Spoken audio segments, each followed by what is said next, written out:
everybody's doing tonight? I got one grade, so I think we're doing all right. My name is David Lawrence. I'm a librarian here from Heights Bridge. Thank you all for coming out tonight. We're really excited about hosting Irin and Rebecca tonight. We're looking forward to this talk. We give a big thanks for Magic. I'll put this one on. They're in back selling, so if you haven't gotten a copy yet, grab it. Just want to plug a few upcoming events we have. On Thursday, Catherine Newman will be here for Local Rec. She's going to be in conversation with Julia Phillips. 6 o'clock, same location, same time, so come on out for that one. And November 13th, George Packer will be here for his new novel, The Emergency. So put that one on your calendars. On your way out the door of the night, grab one of our events calendars for the coming month, get on our newsletter with lots of good stuff going on here at the library. We would love to see that. I will not take up any more of your time. I'm going to pass it over to Bex. We'll go to Magic. Thank you all for coming. Hi everyone, thank you so much for joining us tonight. Thank you to the Public Library for hosting us. We really love working with them and being here, and we're so excited you all could join us. As David said, my name is Bex. I am on the events team over at Books and Magic, which, if you don't know, is a small independent bookstore just down the block on Montague Street. And we are so excited to be here tonight with Irin, Carmon, and Rebecca Traister. To celebrate Unbearable. Before we get started, I just have a few housekeeping notes to go over. Doing a hand-raised Q&A towards the end of the night. Either David or I will be running around with a microphone, setting up your questions, or them type it with them answered. Afterwards, Irin will be up here signing and personalizing, and we'll let you know whenever you line up for that. I encourage you to buy a copy of Unbearable using the link in the description. You can buy one from us in the back of the room. I don't want to take them back to the bookstore, and so if you buy them, I don't have to. So it's really great. The holidays are coming up, and what better gift than a book? And the book you'll be giving all your friends this year. Unbearable is an ambitious and passionate exploration of what's gone wrong with pregnancy in America through the lens of history, politics, and the searing experiences of 5 women. It is a powerful call for solidarity, regardless of our circumstances or our decisions. Tonight's star of the show, Irin Carmon, is an award-winning correspondent at New York Magazine, where she covers gender, law, politics, and more. Previously, she was a contributor at CNN and the Washington Post, as well as a reporter at MSNBC and NBC, and a staff writer at Salon and Jezebel. She's the co-author of the New York Times bestselling Victorious RPG. She lives in Brooklyn, and lives in New York with, we're in Brooklyn. She lives in New York with her husband and 2 daughters. Conversation extraordinaire Rebecca Traister is writer at large for New York Magazine, a national magazine award winner. She has written for the New Republic and Salon, New York Observer, the New York Times, and the Washington Post. She is the author of Good and Mad, which we also have tonight for purchase in the bag. If you need a paperback to go with your beautiful new hardcover, as well as All the Single Ladies, both New York Times bestsellers, and the award Big Girls Don't Cry. Without any further ado, please join me in giving the warmest welcome to Irin and Rebecca.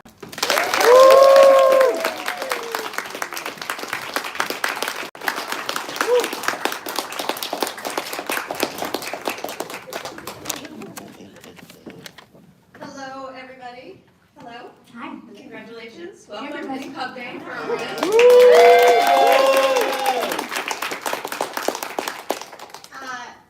Thanks, everybody, for coming. I want to say something kind of emotional at the beginning of this. Irin and I have been friends for a long time. She's one of a handful of people in this world that I remember the exact moment I laid eyes on her, which is coming up on 20 years ago. It was in 2008. It was at a luncheon.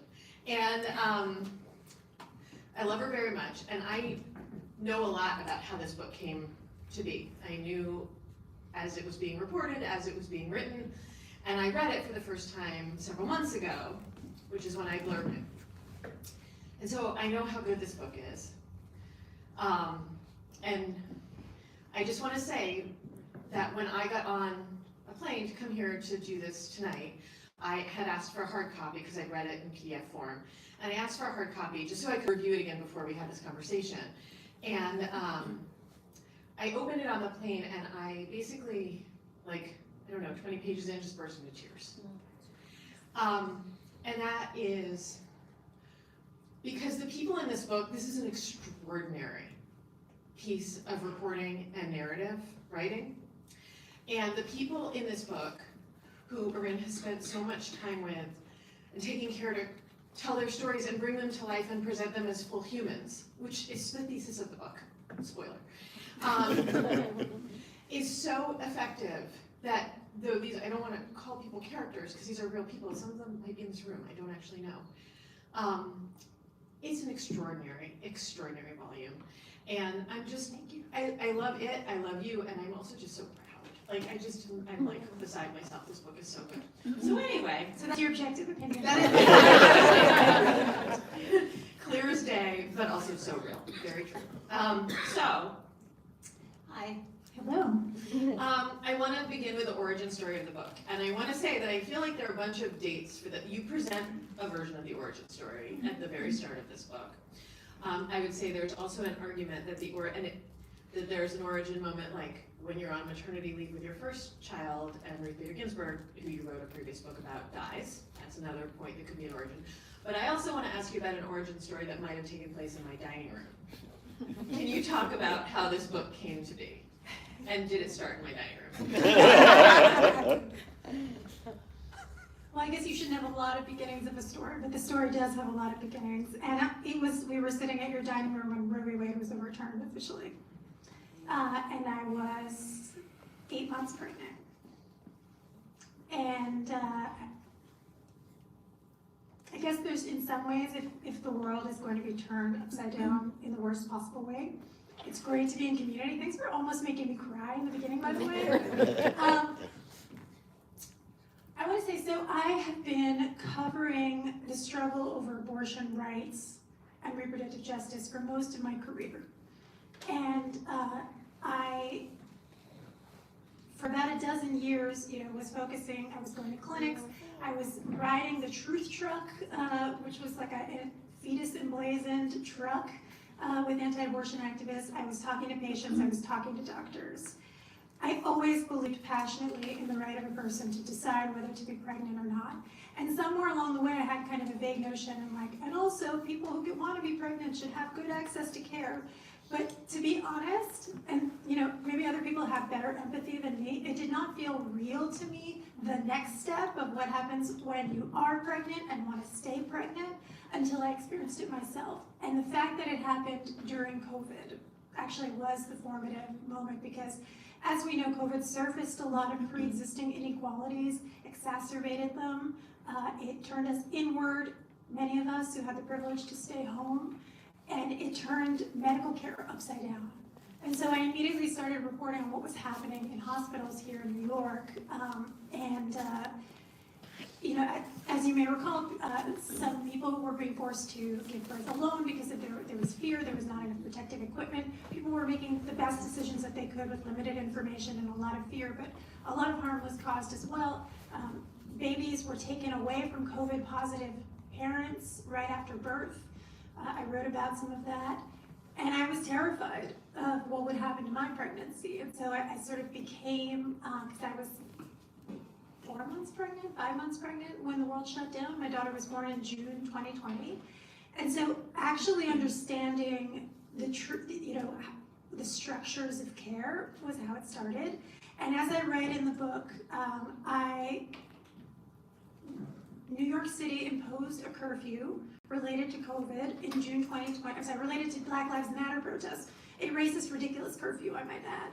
But there was a curfew where there were checkpoints at the bridges and the tunnels, and I lived on one side, my hospital was on the other, and I was 39 weeks pregnant, or just a couple days short. And I was suddenly contemplating what would happen if I had to give birth at a checkpoint, which turned out not to be hysterical because I had a very fast birth and it was like 2 days after they lifted the curfew. And so I started researching local options, and I heard about this hospital, Woodhull. People wrote to me and said, there's actually great midwifery care happening at this hospital. I had always thought I would just put my faith in a doctor. I had met amazing abortion providers. All the doctors I had met were incredible in that context. And so I thought, oh, it's New York, it's gonna be the same when I'm pregnant. But I learned that, in fact, a lot of obstetrical care is imbued with old-fashioned paternalism, fetal kind of personhood. That I have now heard so many stories of bullying of obstetric care that came out to the surface even more during COVID. Anyway, I was contemplating going to Woodhull, and I got a copy of my medical records, and in the end, I kept to the plan because they lifted the curfew, and 2 weeks after my daughter was born at NYU, a woman was killed at Woodhull by an anesthesiologist giving birth, a Black woman. And I became aware that here in New York City, the racist disparity in our rate of maternal mortality is worse than the US rate. So the US rate, depending on the year, might be 3 or 4 times. A Black woman is 3 or 4 times likelier to die in childbirth than a white woman. And at the time that and it's still higher in New York, but at the time that I was working on my book, it was 9 times likelier, 12 times likelier for a Black woman in New York City. But it wasn't until Roe v. Wade was overturned that I put together these disparate parts.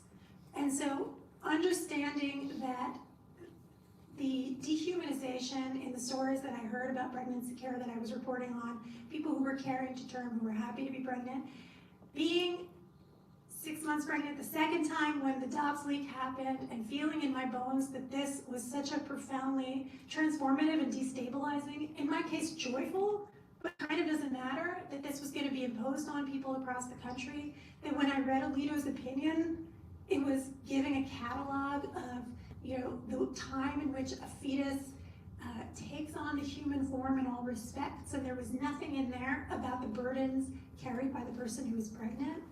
It felt to me like these things were deeply connected, that the deep abuses in our history and in our present that culminated in those hideous statistics, even here in New York City, where you can get an abortion and we have the most liberal, we're the wealthiest, that we tolerate that here, that there was a connection between that and the contempt shown by Alito and the majority opinion in Dobbs. And so I set out to figure out how to see those more clearly and understand why it is and how it is that we got here. I want to ask you a little bit about process and in the scope of your other work, because you certainly had spent all this time covering the anti-abortion, reproductive health care, and anti-abortion movement. You also have done a lot of writing about the court itself and legal opinions, and Irin is the kind of person, like, I'm a political reporter, and there's a Supreme Court decision, and I stare at the screen and wait for the words to form a shape that makes sense to me, and Irin is like, well, this is what this means, and this is what, right? You write about the actual lawmaking in a way that helps clarify it for people like me who see a bunch of wavy lines and are like, I think this is bad. I don't know.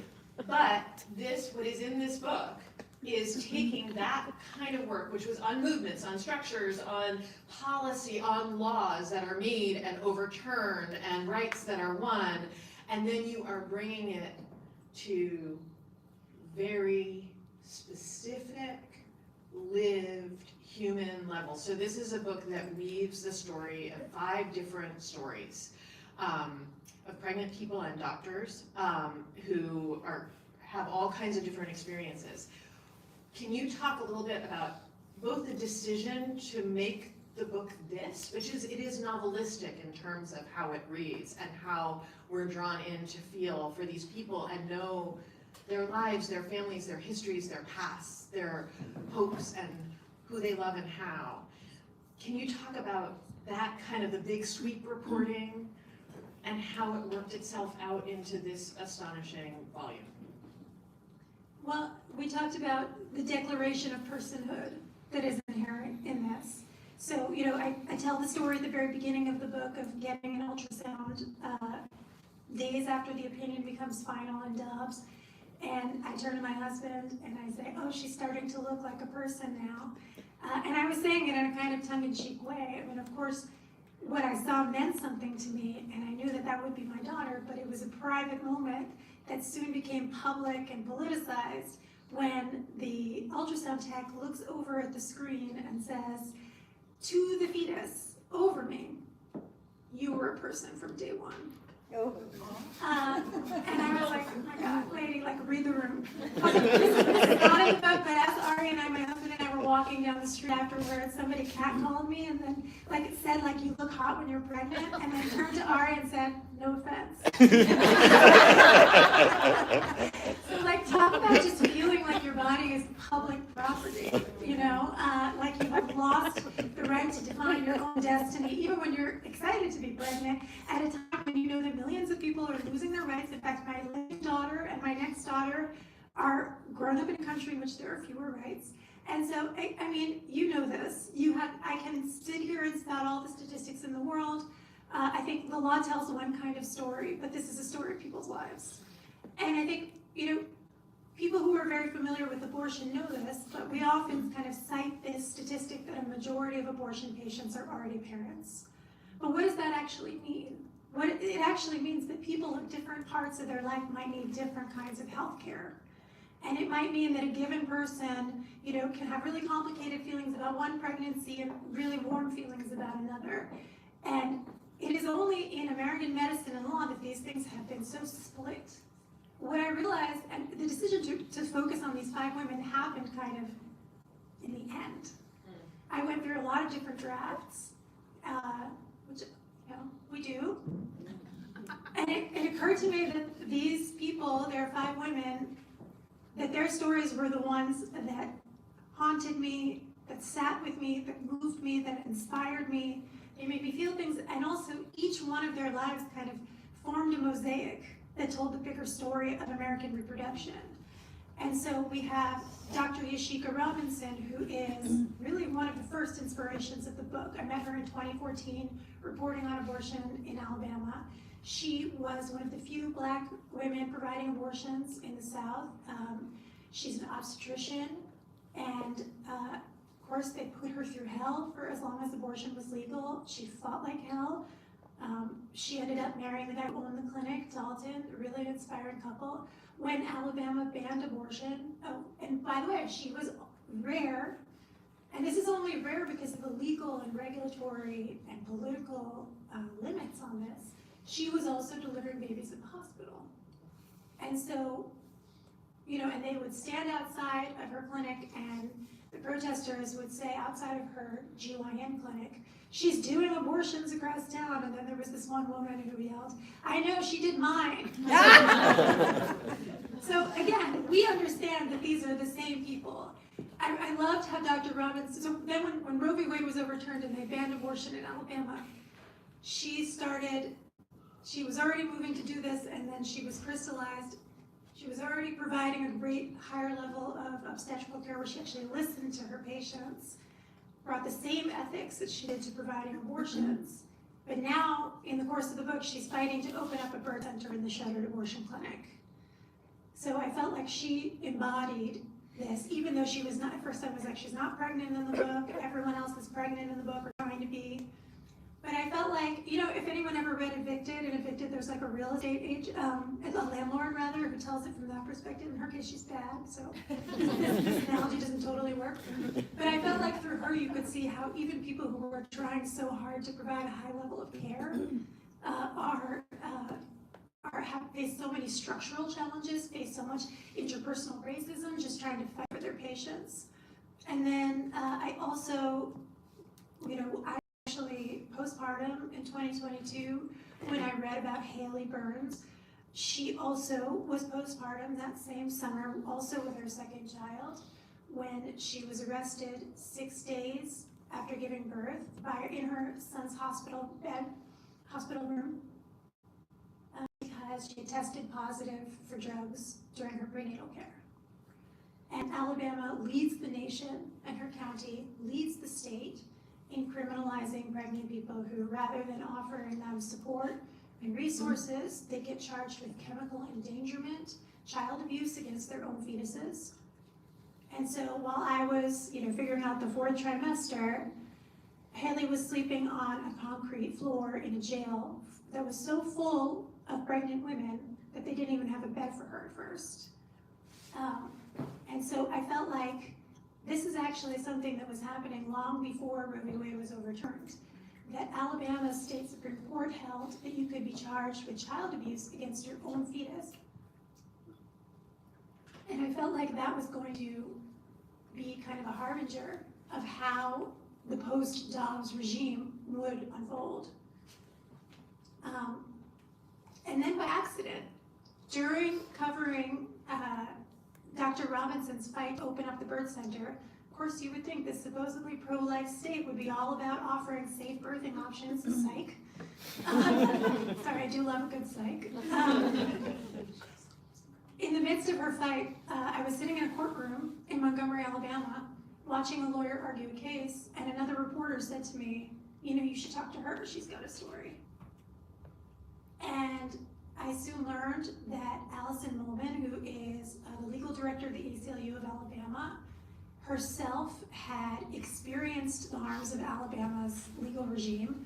She's somebody who desperately was trying to get pregnant through fertility treatments. She had a total of 4 miscarriages. And the first time she learned the hard way that because, even without a fetal heartbeat, because of the chilling effects of Alabama's abortion law, she could not get the full spectrum of miscarriage care, and she winds up driving for hours to another former abortion clinic to get the care that she needs. Although Allison gave me, I don't want to spoil it, but it's not in the book. Allison gave me permission to tell everyone that she's now 15 weeks pregnant. The furthest along she's gotten. And I felt like it was really important to have this experience. It's a queer family, she and her wife, living in the South. None of that's easy.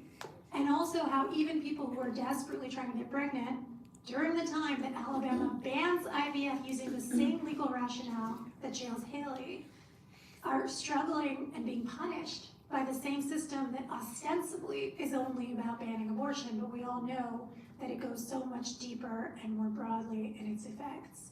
And then finally, the last 2 women that I wrote about, it was really important to me to include New York for the reasons that I laid out. And I was trying to figure out what I wanted to write about Woodhull. I thought maybe I could embed at Woodhull and follow around a midwife right here in Brooklyn. And then by chance, I went to coffee with a mom who was emotional at our kids' preschool drop-off. And she told me that she had almost died giving birth. And I asked her, where did you go? And she said, have you heard of Woodhull? And that's how I learned,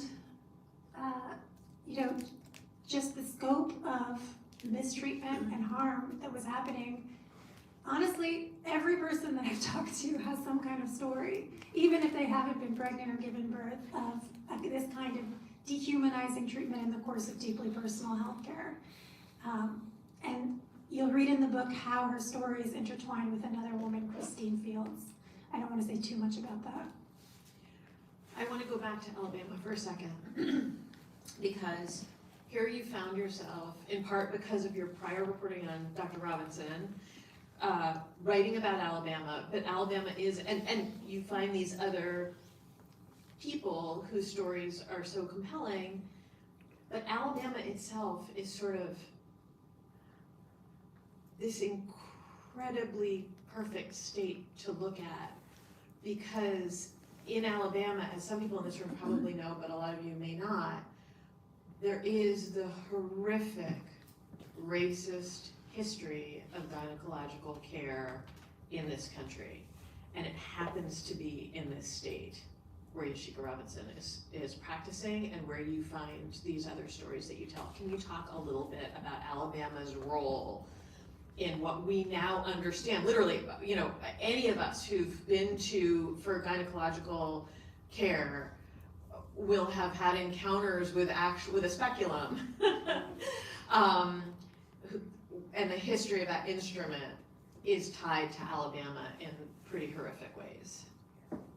Well, the way that I think about it is that Alabama has some of the worst and some of the best of American history, because it has some of the deepest injustices and also the most profound tradition of resistance.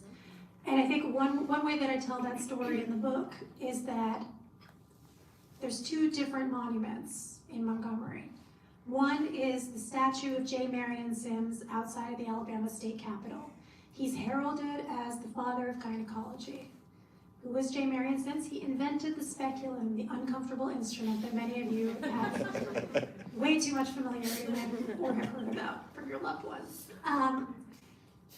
The invention of the speculum and the cure for the obstetric fistula that he's credited with lead him to be listed as the father of gynecology. But this quote-unquote fatherhood was created, or this legacy is of profound abuse and harm. And so for years, J. Marion Sims essentially rented the bodies of enslaved women, not all of whose names we know, but we know 3 of their names, Lucy, Anarcha, and Betsy, who were both his assistants and his subjects for experimentation of gynecological research. And the interest that the plantation owners had in them was not benign. They wanted them to be able to reproduce further so that they could produce more forced labor. And so, the historian Deirdre Cooper Owens writes really thoughtfully about how these were the mothers of gynecology, because not only they were the unwilling subjects, but she also sees in them that they advanced science by assisting. They were there for years. They essentially functioned as nurses, even in this horrific experiment. And so kind of picking up that baton, only about a mile and a half away are the Mothers of Gynecology, is the Mothers of Gynecology Monument, which is made by a Black artist named Michelle Browder, who I profile in the book. And this beautiful monumental work of art is made of scrap metal, and they loom high, and it's covered with the names of 4 mothers, and it's a very emotional experience to go see it. And it represents the retelling of the contributions that were erased from the history of gynecology, even as they need to be acknowledged to help us understand why it's so shitty. And I think also it's really important to know that J. Marion Sims, beyond Alabama, he became the president of the American Medical Association. He became a pillar of American medicine at a time where white men were looking to control birth and what was always known as women's health care, which had traditionally been done by midwives. And the way that they made their argument successfully to the public was that white women's birth rate was going down in the late 18th century. Immigrants were flooding, quote unquote, the country, that our women needed to save the race. I mean, there's openly eugenic language, and that as a result, doctors needed to take over gynecological and obstetrical care.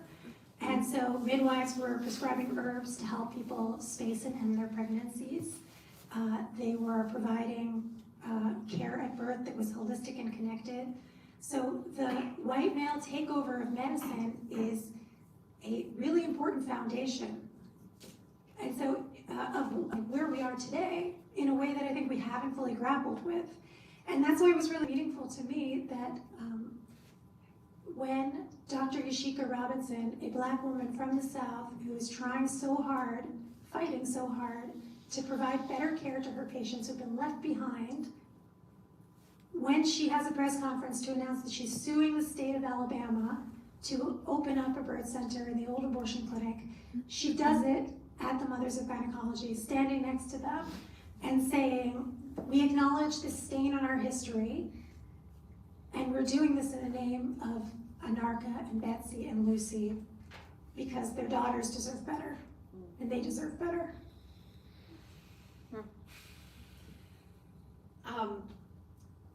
You spoke a little bit about the parts of the book, the 2 families in the book who are in Brooklyn, and you mentioned that one of them you found through literally your own community, like at the park with your kids.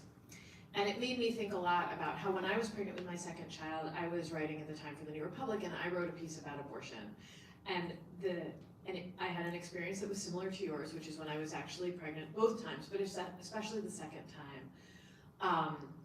And thinking about the shrinking availability, for vast swaths of the population, abortion had been all but inaccessible for years under Dobbs, but the state restrictions were building at a rapid rate.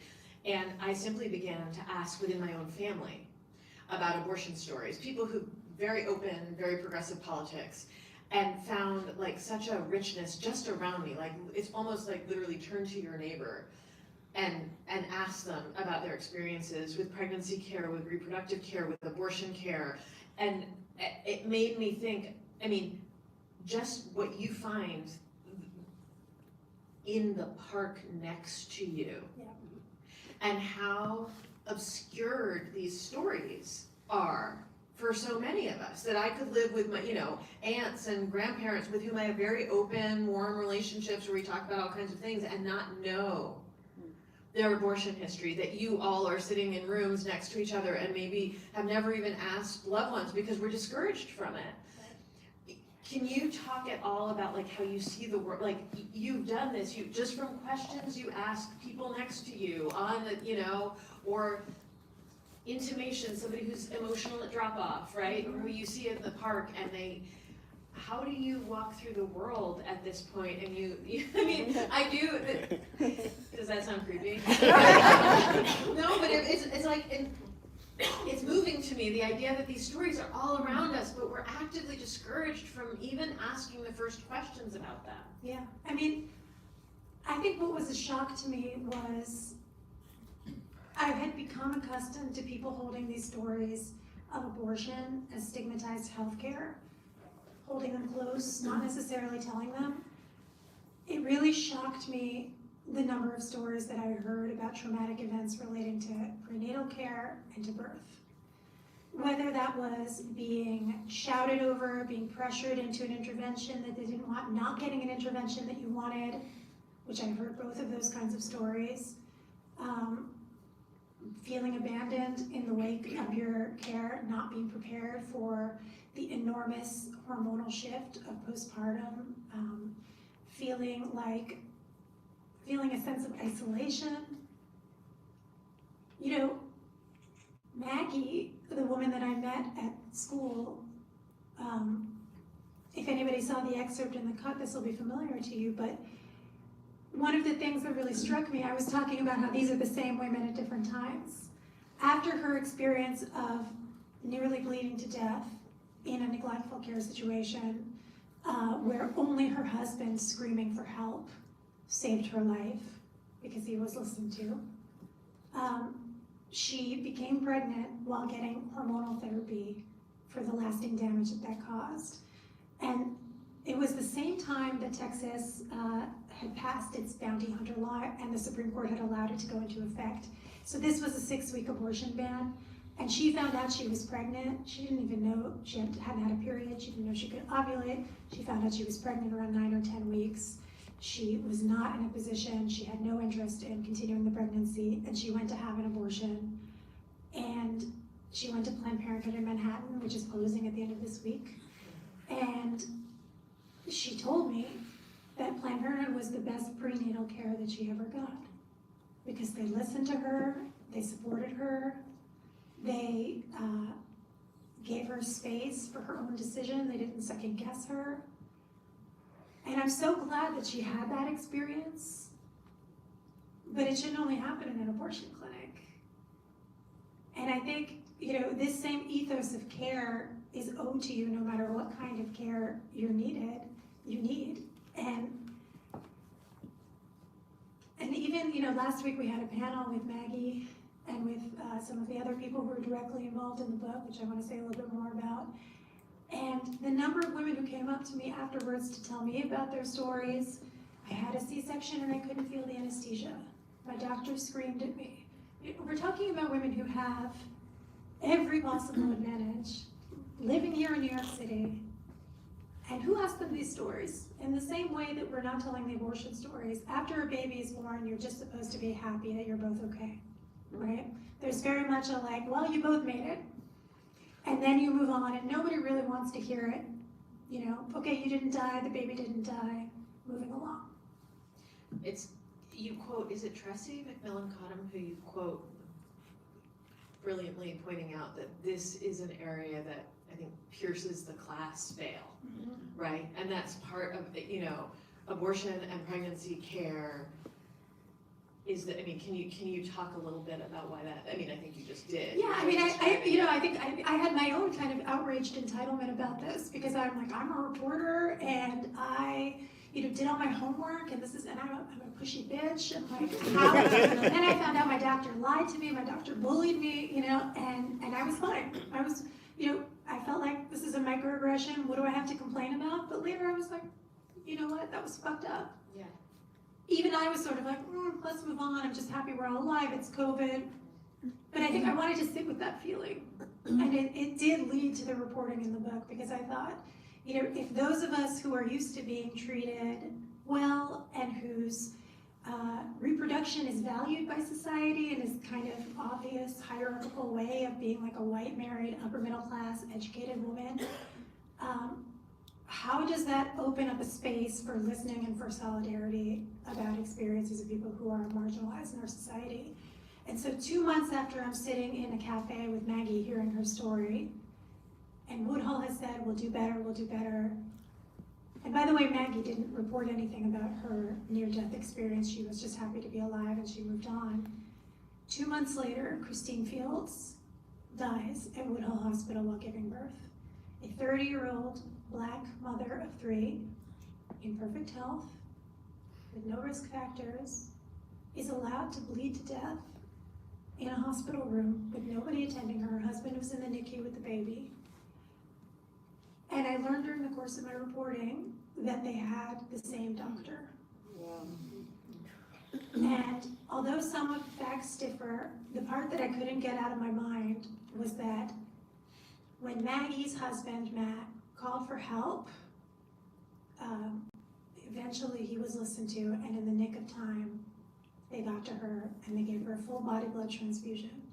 When the same error was committed on Christine, her husband wasn't even allowed, her fiance wasn't even allowed in the room for the C-section. They had already felt ignored in favor of a white patient that day. When he screamed and advocated for her, they called security on him repeatedly. And so even though neither of these people is lucky, both of them suffered grievous harms, it was an example in which, there are statistics that show that a risk factor for mistreatment, regardless of race of the birthing person, is the race of the partner. So if you have a Black partner, you are more likely to be mistreated in birth, regardless of your race. And I hated learning that, and I hated having to talk to Jose about it. But this is the world that we live in. And Jose has taken his pain and the fact that he's had to navigate unbelievably cruel bureaucracy. He was locked out of their family home because it was in her name and it was in the children's name. He had to fight for custody of his son, even though he was listed as the father on the birth plan.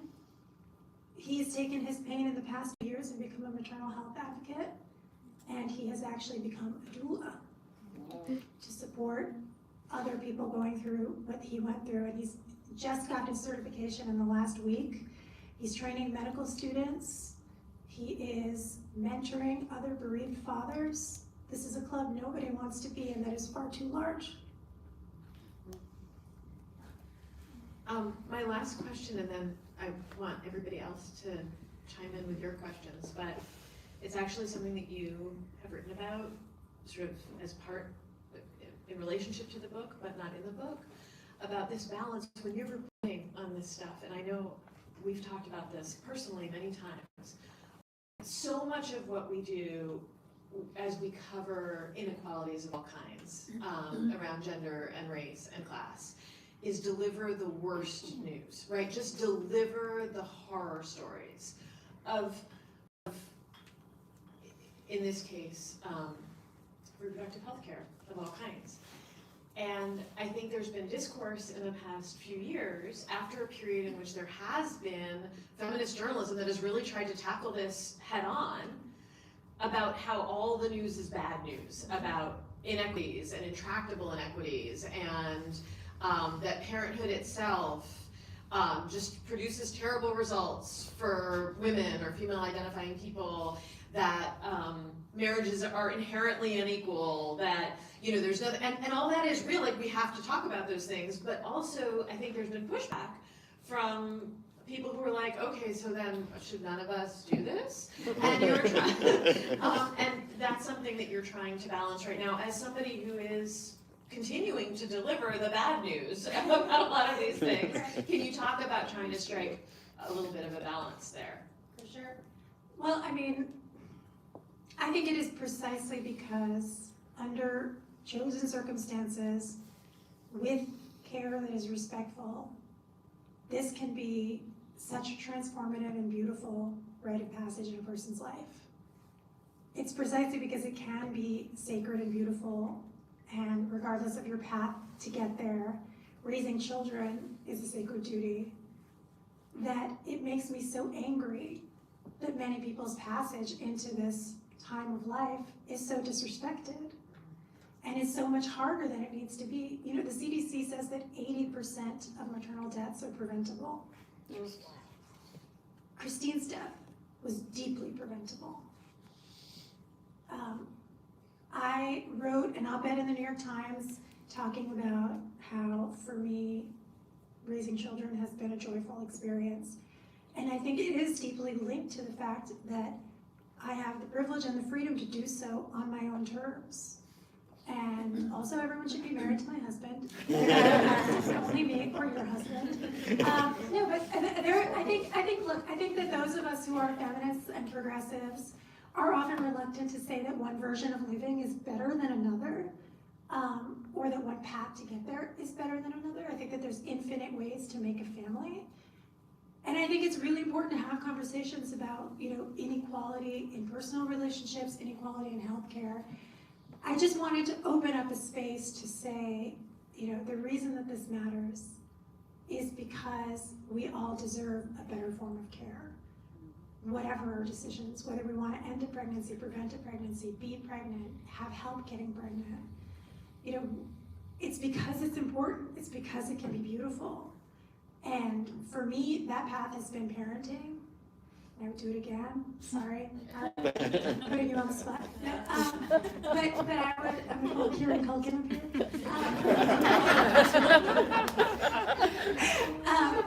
But, you know, I think, so there's a book that I read right before I gave birth called Transformed by Birth, and it's only about birth, but I think of it a lot as being about all the things that your body can do, and with another person or with biology's help. And it's thinking about how pregnancy, she talks about this as birth, but I think about this also as pregnancy. It's about transformation. And I think before I underwent this journey in my own life, I always thought about, I don't want to lose myself. And I understand that that's a feminist value. But I think also being open to change in our lives and in who we are, to become a different version of ourselves, to learn about new things that are possible in our lives, is something that is possible in caring for each other, whatever form that care takes. And for me, it's raising these children in fellowship with other adults who love them, loving my friends' children, loving my friends, and trying to make that rite of passage, the entrance. All of us have been born, and everyone who is born in the future deserves to be born into circumstances that are equal to the gravity of that experience. So that's all I want, just a little. On that note, we want questions from the people who are here listening and thinking about this stuff. I'm gonna run around with the microphone. Time for a few questions. Don't be shy. Don't be shy. Precious time. Oh.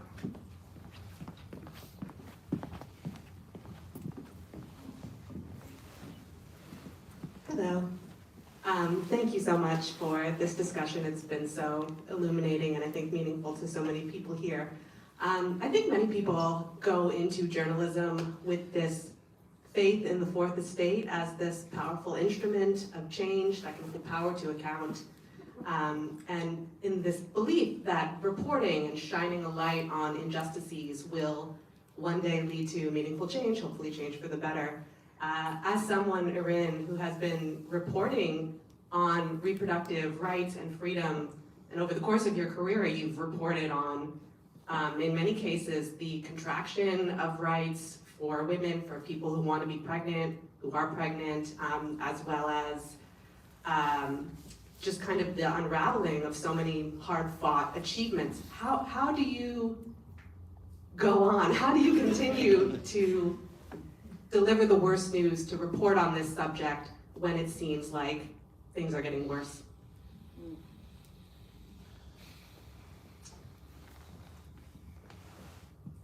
To be honest, I can't. I'm not good at anything else. No, I am deeply angry and sad and emotional about these topics. And this is the only way that I know how to talk about them. Other people have other jobs. They're lawyers, they're doctors, they're activists. I feel unbelievably lucky, especially given the state of the media industry, to have the right to ask people questions about some of the hardest moments in their lives. I hope that somebody is listening, but even if they don't, I have to do something with this feeling that I have of rage and sadness and passion for something that is not this, right? Because I don't think any of us like what is happening right now. And I actually, one of the ways that they were able to do this is by, stealing and maneuvering and strategizing and being doggedly obsessed. Some of the people in this room did everything that they could to stop it and have been doggedly obsessed, but a lot of people who probably are not here took it all for granted. What I'm really hoping with the book is that somebody who would never read a book about abortion, but they had an experience with their birth or their miscarriage or their fertility treatment, or they're just curious about what this means, that they might understand the situation of someone else who they thought that they would never make decisions the way they did. I would never do that, I would never choose that. But I don't really know what else to do but to tell these stories, if that makes sense. Rebecca, I'm sure, has a lot of great things to say. I'm going to butt in for 1 second and say one thing, which I really don't want anybody here to confuse this with optimism. But I want to say about the reporting, as somebody, Irin and I both, and I far less than Irin, but I've been writing about abortion for like 25 years and felt for years that I just was screaming and screaming and screaming about all the bad things that were going to happen, and people were like, they're not really going to happen. And then as they were like, do you want to go on All Things Considered to talk about it? And I was like, no, fuck you! I've been trying to talk about it for 20 years and now it's oral arguments. What do you want me to say? Anyway, so I've really been in the angry place about this. However, I also want to say that it's because of reporting like this, okay, like this book, that does that thing, that brings human stories out. It's because people, since Dobbs, and I have a larger complaint, which I just voiced, which is that there was not enough, even for the people who were doing the reporting. I mean, I don't know, I've certainly had this experience, I don't know if we've ever talked about it, I would write a story about abortion, and cable news that would often have me on, didn't want to talk to me about the abortion story until the Dobbs decision, and then everybody just wanted to talk about it. However, that said, when places started to pay attention, I actually think reporting has made a difference. It doesn't fix it. But the fact that stories of people bleeding out in parking lots were published, that then in turn, by the way, gave politicians, Democratic politicians who I've been covering my whole career, who never used the word abortion, would use gauzy language, suddenly could talk about abortion and won huge victories in 2022. And then with those victories, in some cases, were able to enshrine abortion rights in their state constitutions and offer protections. Now, these things are in total flux. The reporting made a difference. I mean, I don't want to pretend that there's not still this onslaught that's happening, but you probably will have noticed that it hasn't played as large a role in the public version of what the Trump administration has been doing as many people feared it would, right?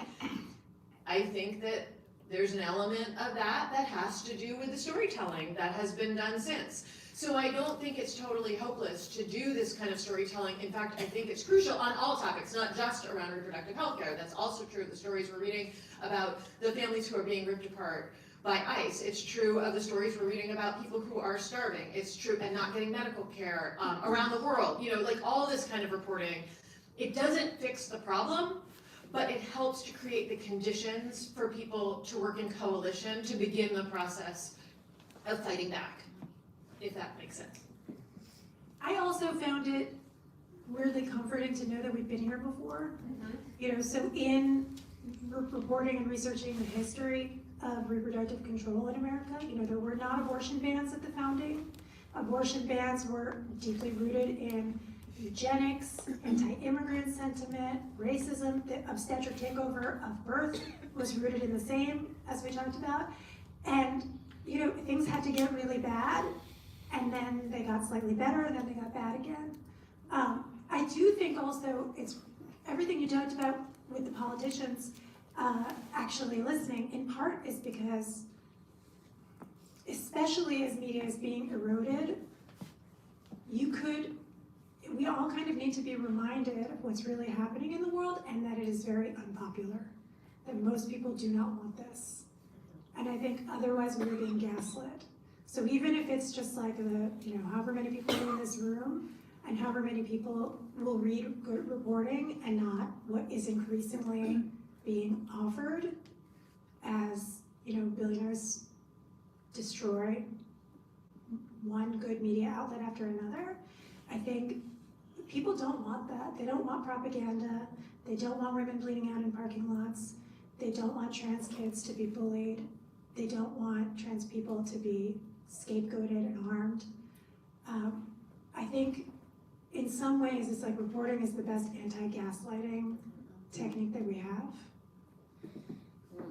Got a question over here. Hi, friends. You both have young daughters, and I imagine that you wrote this book in part for them.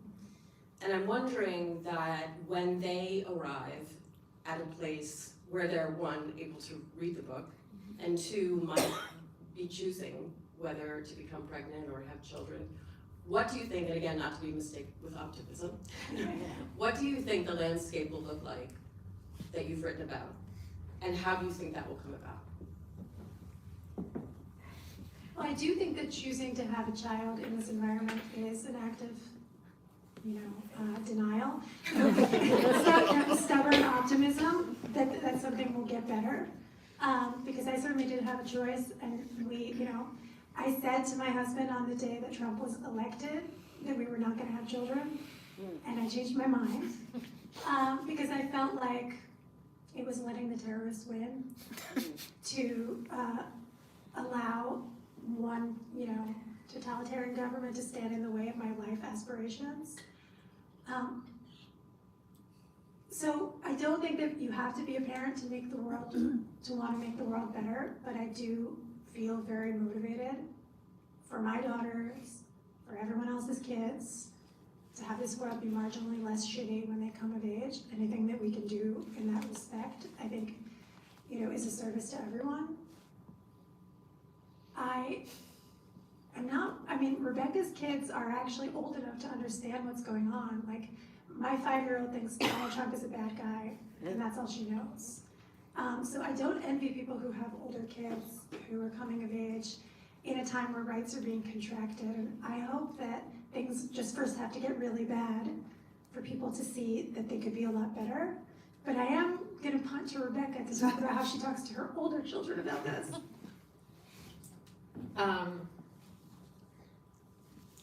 Well, it's fascinating to see my kids come into their own battles and on their own landscape. So my kids are incredibly motivated around the fight for trans rights and protections, in part because that is their social life, those are their friends, this is, and so that's actually like, I have been taken many weekends in a row to, I live full-time in Maine now, where this was an active fight because the governor stood up to Trump on a trans athletes bill and a ban, and then there were sort of down to school district fights around a couple of specific athletes in the state of Maine, which meant that the youth progressive community, and I'm talking like elementary and middle school kids in my community, were incredibly activated around this. And so I have now had the experience of being literally dragged. I mean, not that I was unwilling to go, but like, Mom, we gotta go to this protest. Mom, we gotta go to this protest. Now that's, I feel, extraordinarily lucky that I mean, horrified because of the circumstances of it, but that I have already had the experience of having my kids bring me out of my house to go protest. And I can see that I can't shape what they're not, they are frankly, my eldest is 14, and she is not in fact thinking about pregnancy right now, and and we also are in community with advocates who she knows who've had later abortions, and that's been a very active conversation in our house. We have very close friends who've been very much on the front line of the fight to expand abortion access to the end of pregnancy. And so they're very aware of that, but it's just not their battle yet. I will also here expose myself in a terrible and embarrassing way. I'll be taking no questions about this, but I actually haven't talked about this in public. I am perversely more optimistic than I have been in my entire 25-year career, and that sounds like the worst thing to say, as people are not optimistic about the short term, and certainly horrified, chilled to my bones, terrified and angry every day that I wake up and see families being ripped apart and people dying. That is, I don't in any way want to minimize that. But in fact, the horrors of this period and what is happening, because like Irin and her work that's taken her through history, and periods in this country in which it has been as bad and worse, and you have seen the regress and the destruction, and then you see a rebuilding. And it is high time for us to reimagine and rebuild. And it is horrific that it's that time because so much has been destroyed, including so many lives and so many families. But what is ahead of us now is a reimagining, and I really do believe, and I am a person who I am the person who was running around saying Trump was gonna win and Roe's gonna be overturned. I have not lived my life as an optimist out here telling everybody, right? In fact, I am always the downer at the party, and suddenly in this horrible moment where everybody else is we're all, everything's over, suddenly I find myself being actually, I think we're at the beginning, and a lot of us in this room, including me, may not actually live to see the good parts, but I think I'm very hopeful that our kids will. I actually think that's a really beautiful note for us to end the evening on. So please give another round of applause for joining